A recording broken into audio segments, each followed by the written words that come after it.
Shalom, bien-aimé, que Dieu vous bénisse. Je rends toute la gloire à Jésus pour ce moment. Je bénis le Seigneur pour ce temps que nous allons passer dans sa présence. Que le Seigneur Jésus vienne régner au nom puissant de Jésus. Le roi Assyrus, alléluia, était assis à Suse, la capitale. Alléluia. Amen. La Bible dit, la 3e année de son règne, il fut un festin à ses princes et à ses serviteurs. Alléluia. Nous allons un peu parler de l'apparence. Qui est vraiment le chrétien? Le chrétien, c'est celui-là qui a accepté le Seigneur. Le chrétien, c'est celui-là, ce sont des personnes qu'on appelle, c'est-à-dire des petits Christ.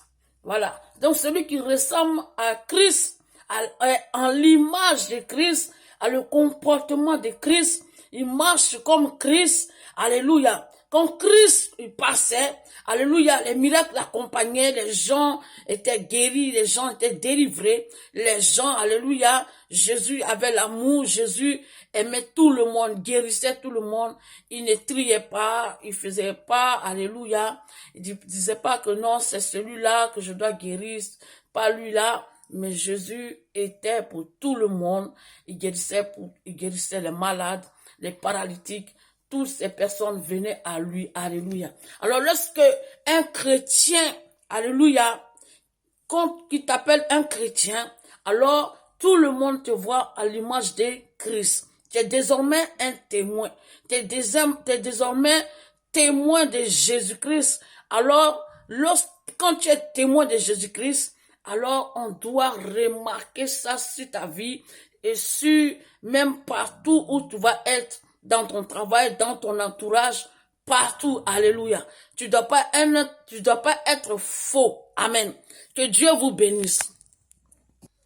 Amen. Esther 1, verset 1 à 8. Alléluia. Je lis la parole de Dieu.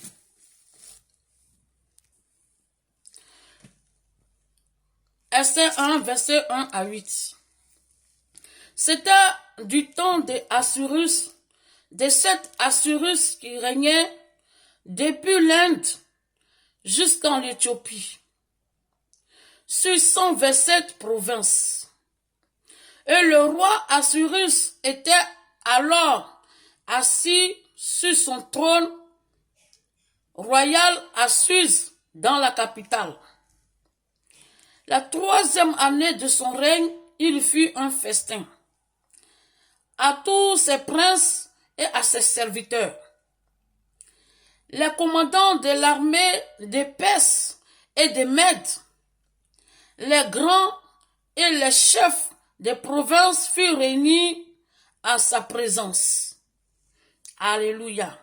Au verset 4, il montra la splendide richesse de son royaume et l'éclatante magnificence de sa grandeur pendant nombre de jours, pendant 180 jours.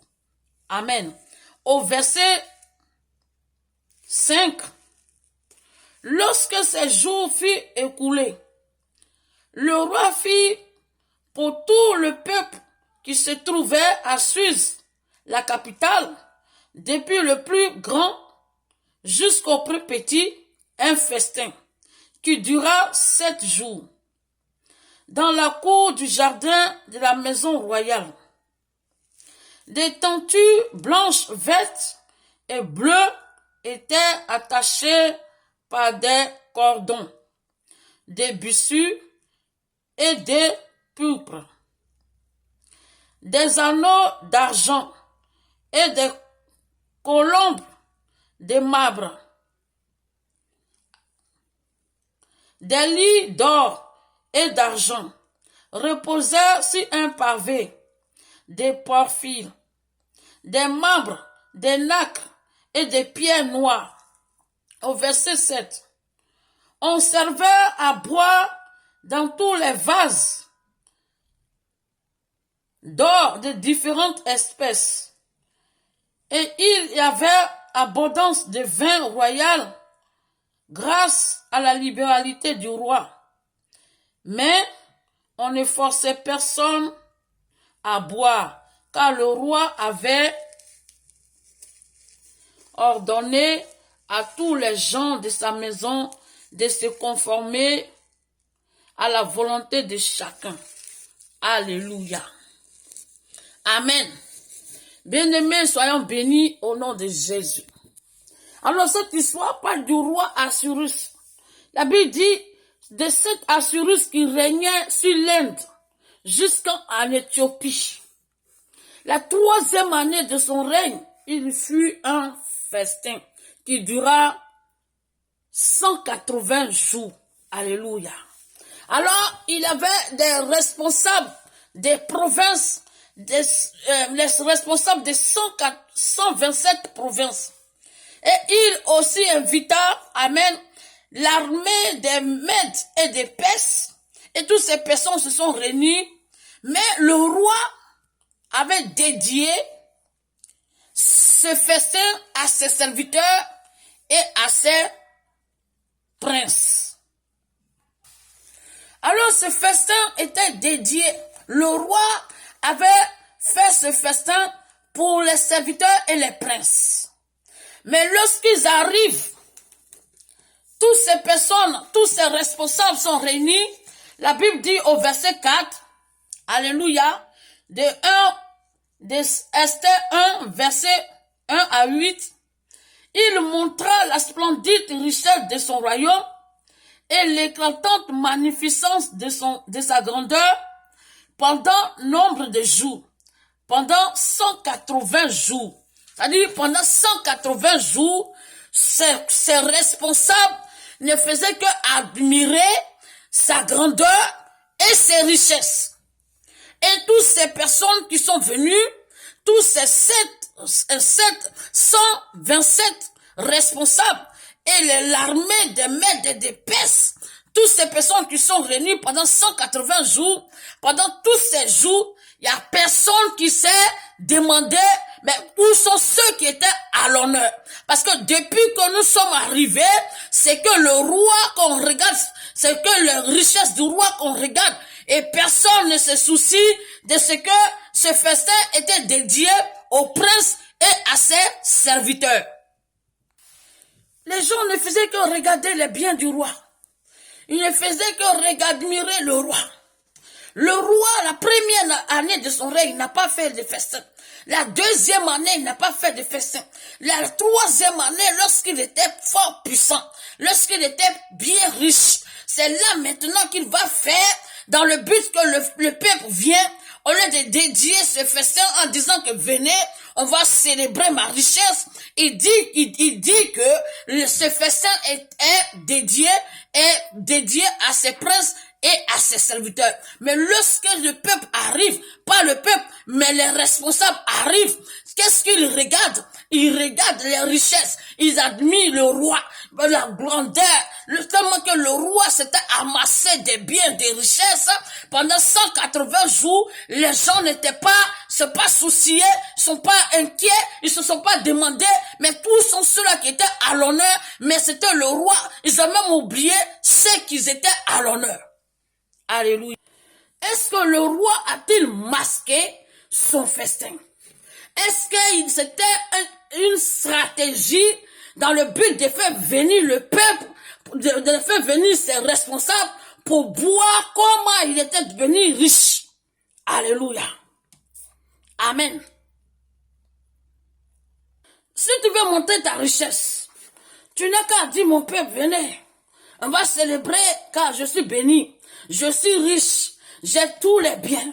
Mais tu vas pas dire que le festin que tu es en train d'organiser, ce sont des princes qui sont à l'honneur. Ce sont des serviteurs qui sont à l'honneur.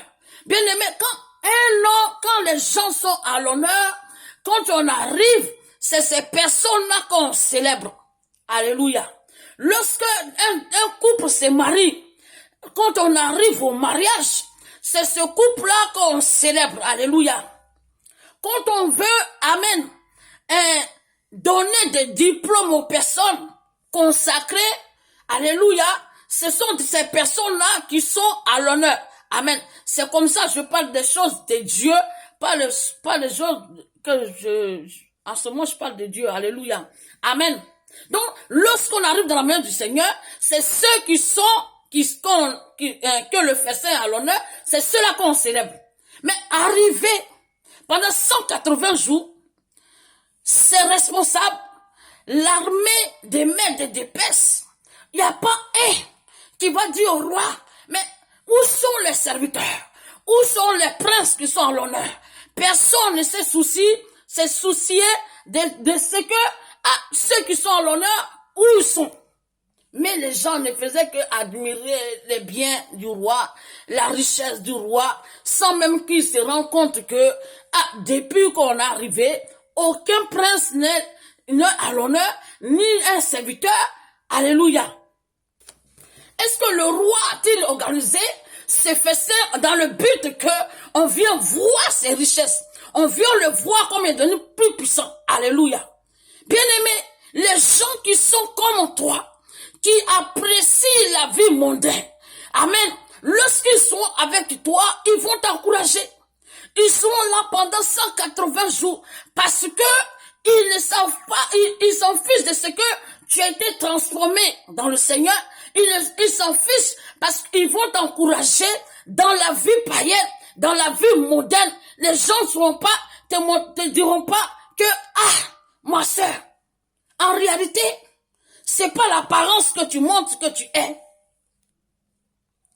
À l'église, on est bien coiffé avec des coiffes. Les habits, ils brillent.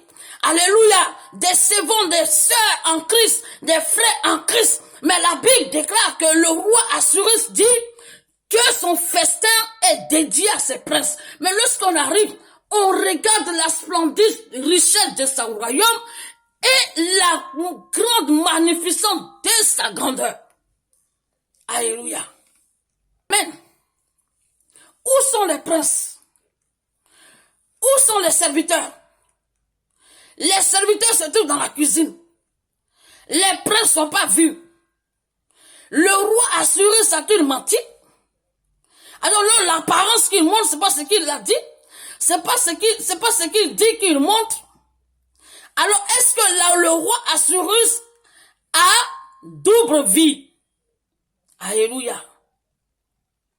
On montre une belle apparence dans la maison de Dieu. Mais quand on reste dans la vie quotidienne du lundi, mardi, mercredi, on est païen. Alléluia. Il y a un langage quotidien qui dit, c'est lorsque tu t'approches l'arbre, tu connais les vraies feuilles du l'arbre. Alléluia. C'est quand tu arrives à connaître de l'arbre que tu connais les vraies feuilles de l'arbre. Alléluia. Alors le chrétien va montrer l'apparence chrétienne, une personne spirituelle, mais en réalité, alléluia, ceux qui sont comme lui, qui vivent comme lui, qui ont cette manière de vivre païenne, eux, ils vont t'admirer, ils vont t'encourager à vivre, alléluia. Tu montres dans la main du Seigneur que tu es spirituel, mais dans la réalité, tu es un voleur, alléluia. Tu montres une belle apparence que tu es spirituel, tu parles la langue, tu es bien, mais la nuit quand tu dors, tu sors dans ton corps pour pratiquer la sorcellerie. Lorsque on te voit dans la main du Seigneur, tu es habillé avec des coiffes. On dit voici servante, un serviteur de Dieu, mais en réalité, c'est pas ce que tu montres que tu es. Alléluia. Est-ce que tu as une double vie? Alléluia. Bien-aimé, les gens qui sont comme l'armée des maîtres d'épaisse sont des personnes, lorsqu'ils voient la grandeur, les richesses, ils ne se posent pas la question, où est-ce que le roi a-t-il amassé? Est-ce qu'il a pillé le peuple? Est-ce qu'il a volé le peuple? Personne ne se soucie, personne ne remarque les défauts dans la maison du roi, personne ne remarque les fautes qui sont dans la vie du roi, personne ne remarque. Alors les gens qui sont comme ça, lorsque tu es en train de vivre, malgré que tu es chrétien, ils diront que, oh, c'est là, elle est bien, celui-là, il est bien, mais où est-ce que tu enlèves tes richesses? Où est-ce que tu les enlèves? Est-ce que c'est Dieu qui t'a béni? Ou c'est toi-même qui les as volés? Alléluia. Est-ce que tu montres l'apparence que tu montres? Est-ce que c'est ce que tu es de vrai? Amen. Parce que quand tu t'appelles Christ, tu as l'image de Dieu. Dieu dit, faisons l'homme à notre image et selon notre ressemblance. Alors lorsque tu ressembles à Dieu, tu n'as pas double vie. Lorsque tu ressembles à Dieu, tu vis pour Dieu. Lorsque Dieu a formé l'homme de la poussière de la terre, avant même qu'il le forme, il dit, faisons l'homme à notre image. Alors lorsque Dieu a pris la poussière de la terre pour former Adam, Adam était à l'image de Dieu parce qu'il est sans péché. Dieu a mis son souffle qui est pur et saint et Adam était dans un jardin. Dieu va lui ordonner, alléluia, tu peux manger tous les arbres du jardin, mais quant à l'arbre de la connaissance du bien et du mal, tu ne mangeras pas. Car le jour où tu mangeras, tu mourras. Car lorsque tu sais que c'est le mal que tu le fais, alors tu es conscient, alors donc le péché, cela va t'amener à la mort. Et la mort, la seconde mort. Alléluia. Lorsque tu ressembles à Christ, tu es à l'image. Donc partout tu as l'image. Dans ta maison tu as l'image. On ne montre pas une apparence.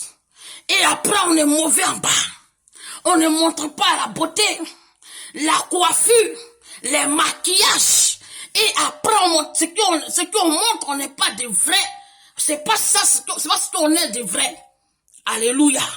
Alors le roi Cyrus masque son festin en disant que c'était dédié à ses princes et à ses serviteurs, mais en réalité, il voulait montrer sa grandeur. Il voulait montrer comment il est devenu riche. Il voulait montrer comment il est devenu puissant. Il voulait montrer comment il a volé le peuple. Il voulait montrer, alléluia. Bien-aimés, ces personnes qui sont comme toi, ils ne vont jamais remarquer. Parce que vous vivez la même vie. Les gens qui aiment voler, ils vont, même malgré qu'ils sont à l'église, ils vont t'encourager. Oh, vraiment, ma soeur, t'es bénie, t'es fort. Mais en réalité, ce que tu fais dans le secret, c'est Dieu ce qui sait. Alléluia. Les gens qui sont comme toi, ils vont t'admirer, ils vont t'encourager, ils vont te dire, ce que tu fais, c'est bien. Oh, tout ce que tu as, c'est bien. Mais qu'est-ce que tu as fait pour les avoir? Amen. Toutes ces personnes qui sont venues pendant 180 jours n'ont rien remarqué. Après 180 jours, ils n'ont pas remarqué, ils ont seulement regardé les richesses, comment le roi est devenu grand, mais les défauts dans la vie du roi, les qualités qui se trouvaient dans la vie du roi, personne n'a remarqué. Le roi avait des défauts, il avait d'abord les qualités et aussi des défauts. Mais il y a des gens, ceux qui sont venus, ces responsables, ils ne faisaient que regarder les richesses. Jésus va dire à ses disciples, les disciples vont lui montrer les constructions qui frappaient à l'œil, les choses, les jolies constructions. Mais Jésus va dire, monsieur, ces choses-là ne resteront pas pied sur pied. Les richesses ne resteront pas sur pied. C'est pas pour cela que tu vas détruire ta vie spirituelle, pour des choses, pour être vu, pour être acclamé par les gens, pour être une personne obscure. Mais tu dois rester, l'apparence que tu montres à l'église, il faut que tu sois de cette personne. Alléluia.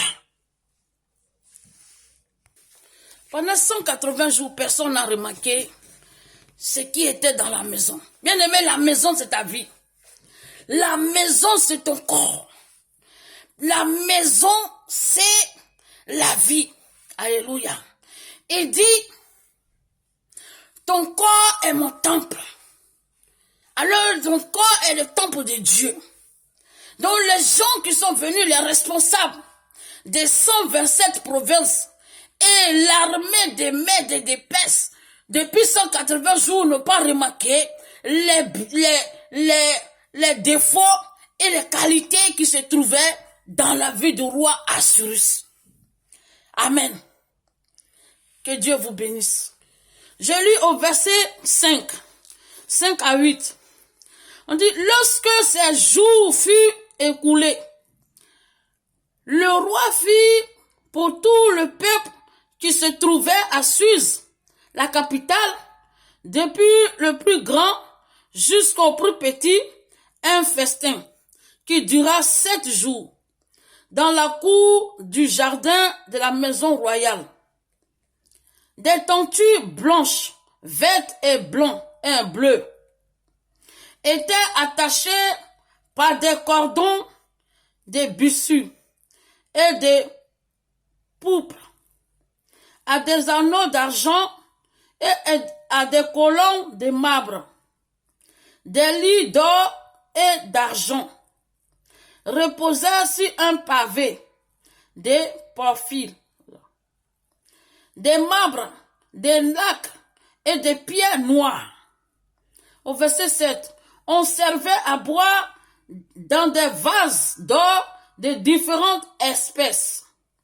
Et il y avait abondance de vin royal grâce à la libéralité du roi.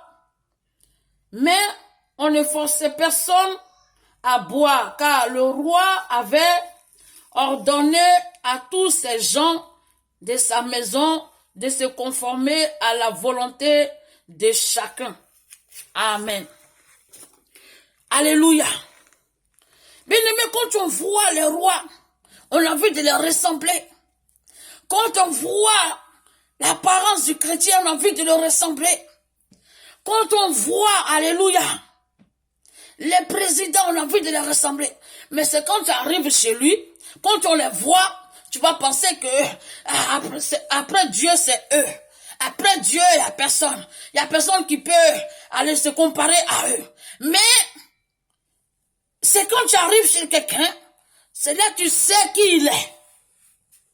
C'est quand tu arrives dans la maison d'un roi ou un président, c'est là que tu sais s'il est nerveux, s'il est volé, s'il est menteur, s'il est quoi, c'est là que tu sais.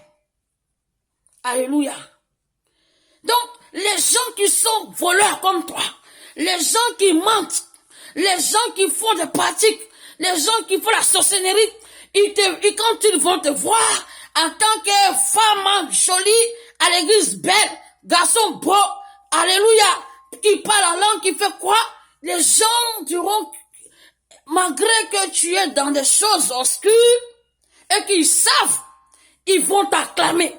Comme tous ces chefs, tous ces 527 chefs de province et des commandants de l'armée de Perse et de Mèdes, ces personnes sont venues admirer le roi et sa grandeur. Mais pendant 180 jours, il y a personne qui a remarqué quelque chose, des choses qui sont dans la maison du roi, des qualités et des défauts. Alléluia. Mais la Bible dit au verset 5, après que ces jours furent écoulés, le roi Assyrus fit un festin pour 7 jours, c'est-à-dire un festin de 7 jours pour le peuple qui était à Suse, la capitale. Alléluia.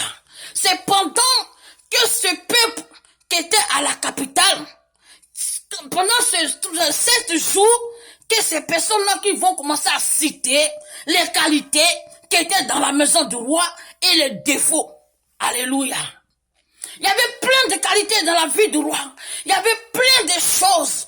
Mais pendant qu'il y a des choses il y a des qualités aussi qui étaient dans la vie du roi, il y avait aussi des défauts.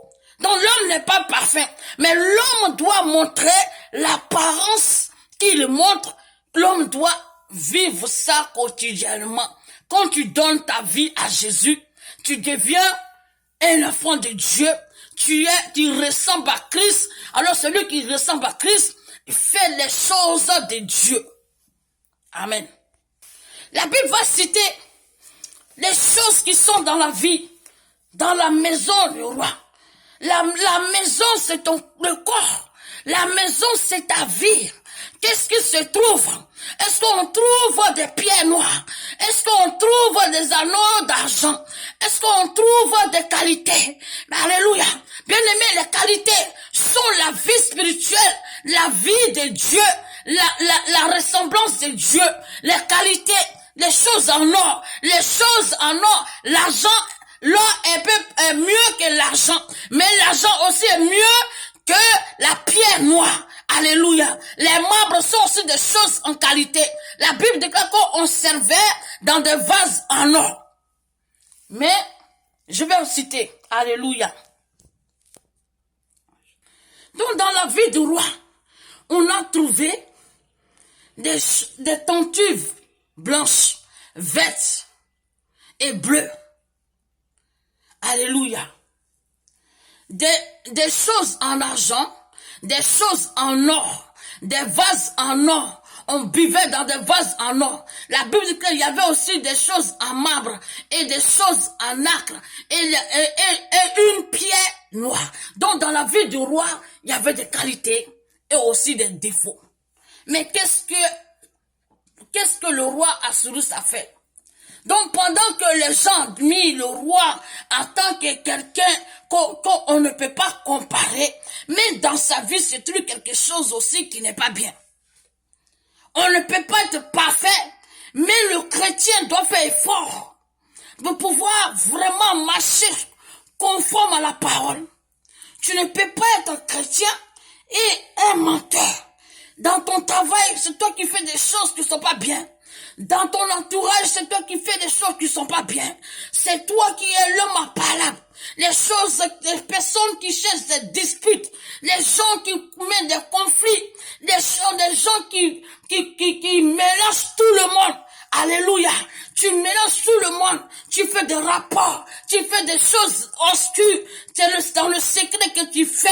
Tu pratiques la sorcellerie. Alléluia. Bien-aimé, malgré que tu peux avoir des qualités, mais ces défauts-là, celui qui est spirituel va voir cela. C'est pourquoi le chrétien doit montrer, doit vivre la vie de Dieu. Du moment que tu fais des choses, il y a des qualités en toi, permet que ces défauts-là, tu puisses prier, que ça puisse disparaître. Alléluia. Alors le roi Assouris, c'est bien qu'il avait l'argent. Il pouvait bien appeler tout le monde pour venir fêter sa gloire.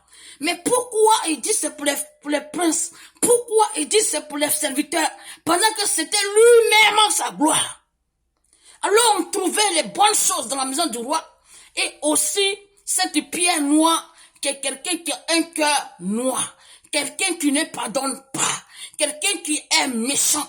Quelqu'un qui fait des choses obscures, les choses, alléluia, un chrétien qui ne pardonne pas, un chrétien qui ment, un chrétien qui vole, un chrétien, les autres volent, ils volent, les chrétiens, l'autre se prostitue, mais dimanche, il montre l'autre apparence, et l'autre, le jour dans la semaine, il est une autre personne. Bien aimé, la roi Assouris, pendant que les gens admiraient, il venait de mentir au peuple, pendant que lui-même, alléluia, c'était lui qu'on devait célébrer.